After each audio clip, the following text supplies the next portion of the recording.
Hello, playmakers. Well, this is strange. I'm without my co-host and life partner, 1300 game superstar Skinny Jim. The good news is he will be back tomorrow with all to go through all the results of the games. We'll also be previewing the Socceroos game. So he'll be able to, as the great analyst he is, tell you whether we're going to go up tall up front, or we're going to go for a low block or a mid press or a low block with the side of a mid press with some counter attack in.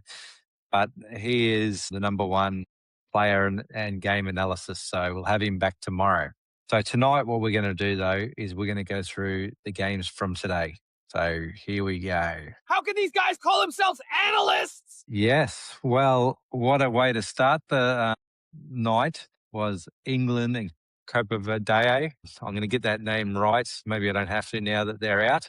Look, I was willing to cut England out of our probables list out of our 9. I didn't know how they were going to attack or anything like that. Again, first half was pretty scrappy. Both teams had good chances. Rashford again played well. Rice played well. It was Jude Bellingham that stood up a little bit more, but there's only one person you got to talk about, and that's Harry Kane. If you see anything, watch his second goal, getting the ball on the edge of the 18-yard box. He's back to goal, scoring this blaster of a goal.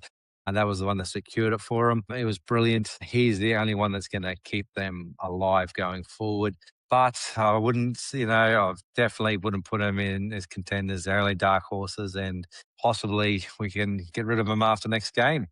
There's also a bit of controversy. The Harry Kane simulation dive. Ref did well there. No penalty and no yellow card. It was hard done by because he did get contact, but it was pretty soft. So it was good to see that a penalty wasn't given there. The game of the day would have been Belgium and Senegal. There was only one team playing out there till the 76th minute. That was Senegal up 2-0. Then we had a Holly Lukaku moment who came off the bench, scored a goal. 2 minutes later, they evened the game 2-2 and went to extra time. Again, it looked like it was going to penalties, and then there was a decision or a penalty that VAR sent the referee to. Now, looking back, yes, it was a penalty, but the amount of times the ref had to have a look at it to make that call, I think his first decision was no penalty. I think he should have stuck with that. We've seen worse through this World Cup. But in the end, it was upheld. They scored, and now Belgium is through. So it was unlucky and heartbreaking for Senegal. The final game was hosting country USA and Bosnia. This again, everyone expected USA to blast Bosnia off the pitch. They didn't. Bosnia had lots of chances, as well as USA in that. Bolojan scored the first, and then in the second half, he got a red card for a tackle that was pretty awful. In saying that, it looked exactly the same as Messi's one from the first game of the group rounds.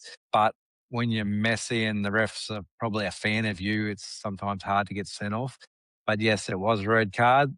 They did well. Tillman, the captain, I think he was, scored the second and took them through to the next round. So USA continues on. Didn't look the same as they've looked earlier.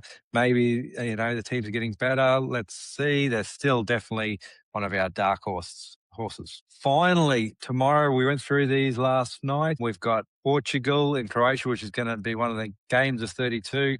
We've gone Portugal, Spain and Austria. We've gone Spain, and then Switzerland, Algeria. We've gone Algeria. So they were our picks from last night, and that's the good oil. So again, Skinny Jim will be back tomorrow. Looking forward to it, and we'll go through these games and then preview. Well, there's only one game to preview, and that's the Socceroos. So I look forward to seeing you, playmakers.